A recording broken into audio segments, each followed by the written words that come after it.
Welcome to our deep dive today on round numbers. And I think this will be really interesting for you as a number theory student. Yeah, definitely. I mean, I know that you appreciate like the elegance and complexity and even simple mathematical concepts.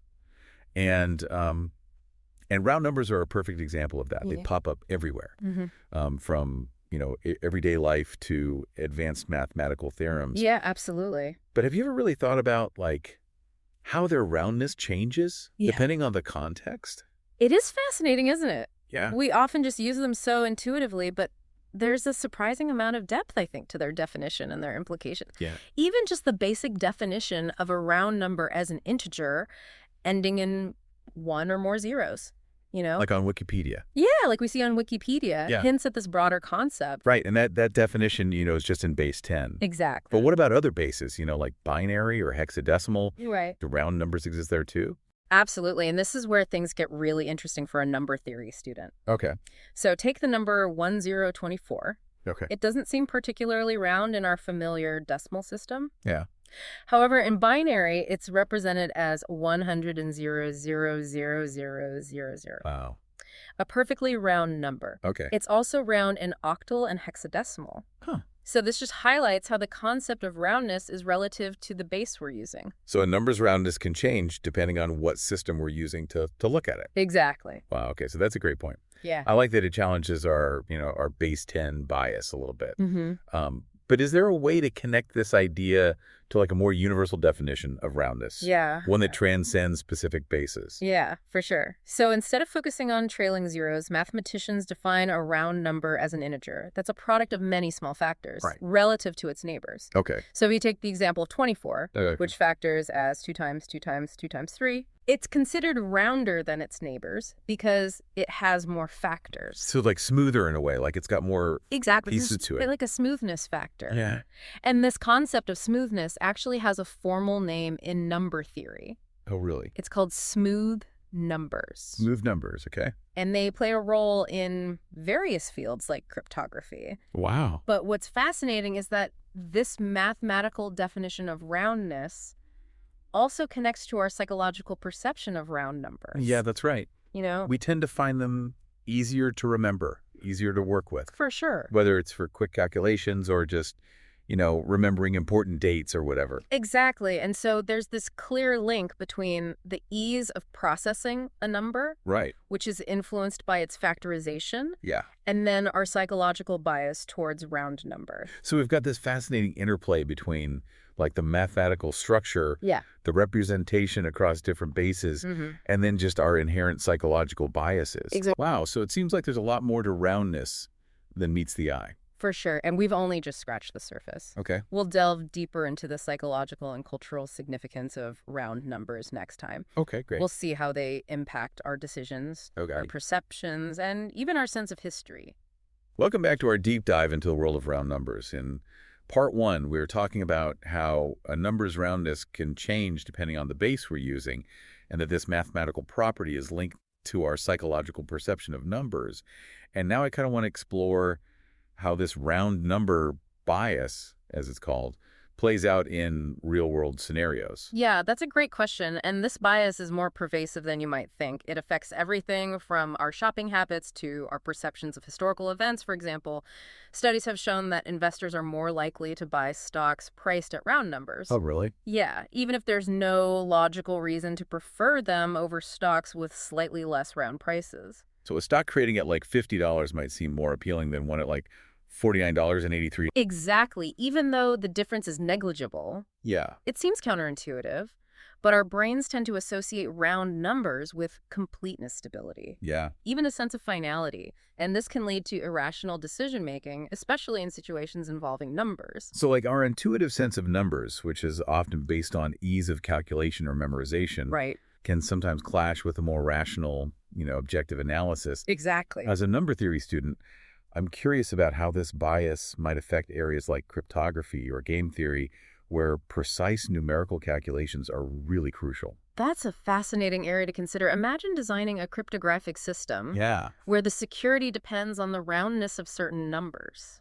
Oh. An attacker who understands round number bias might be able to exploit that knowledge to break the code more easily. Oh, that's a really good point. That's interesting. So it highlights how, like, a seemingly abstract concept like roundness can have real-world implications, Yeah. even in fields that rely so heavily on mathematical rigor. Absolutely. It's a reminder that even in the world of numbers, human psychology plays a role. Yeah, for sure. But let's move beyond the individual level for a second Okay. and consider how round number bias influences our perception of history and culture. Right. We tend to mark historical periods using round numbers, decades, centuries, millennia, Right. even though the actual flow of events is rarely so neatly organized. It's like we're imposing a sense of order and rhythm Exactly. onto the complexities of history using round numbers as milestones or markers. Exactly. And this tendency is also evident in the way we celebrate anniversaries, Yeah, mark milestones in our lives, and even structure our musical scales. that's interesting. It seems that across cultures and throughout history, humans have had an affinity for the neatness and simplicity of round numbers. Yeah, it's fascinating how a simple mathematical concept can have such far-reaching implications, influencing not only our individual decisions, but also shaping our cultural perceptions and historical narratives. Absolutely. It speaks to the interconnectedness of mathematics. Psychology and culture numbers are not just abstract entities. They are tools we use to understand and organize our world, and our inherent biases inevitably shape how we use them in the final part of our deep dive. We'll explore some strategies for recognizing and mitigating round number bias so we can make more informed decisions even when faced with the allure of numerical simplicity. Welcome back to the final part of our deep dive on round numbers. Yay. We've covered a lot of ground from mathematical definitions to psychological biases and cultural influences, and now I'm curious about what we can do with this knowledge. Right. How can we as a number theory enthusiasts navigate this world that's saturated with round numbers Yeah.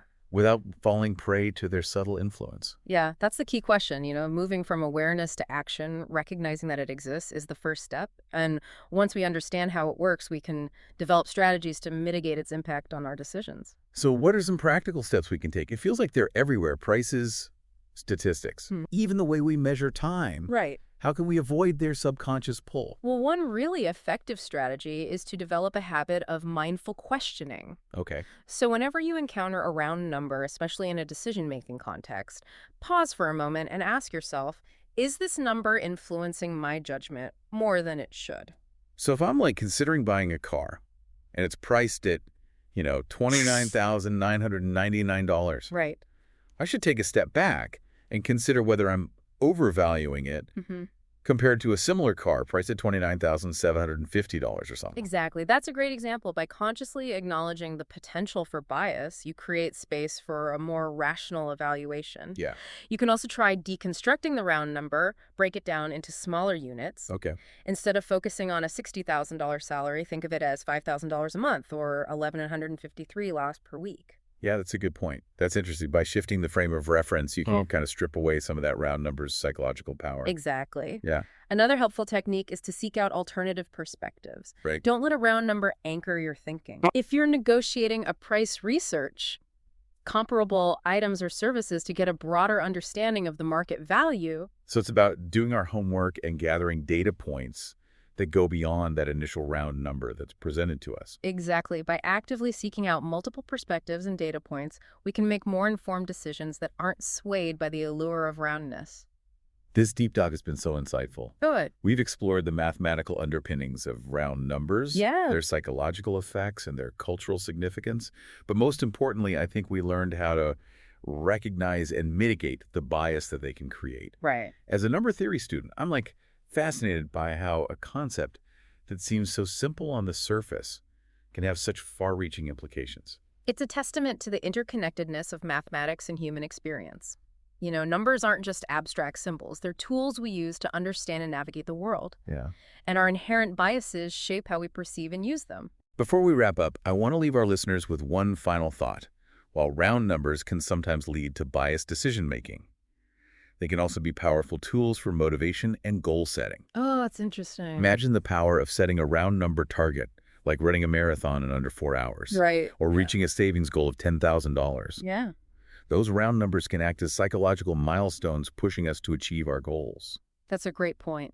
It's all about understanding the duality of round numbers, Yeah. recognizing their potential to both mislead and inspire. Yeah. By being aware of their influence, we can use them strategically to our advantage. Remember, numbers can be both tools and traps. Right. The key is to wield them wisely. So on that note, we'll wrap up our exploration of round numbers. Thanks for joining us on this fascinating deep dive. Until next time, keep those numbers in check.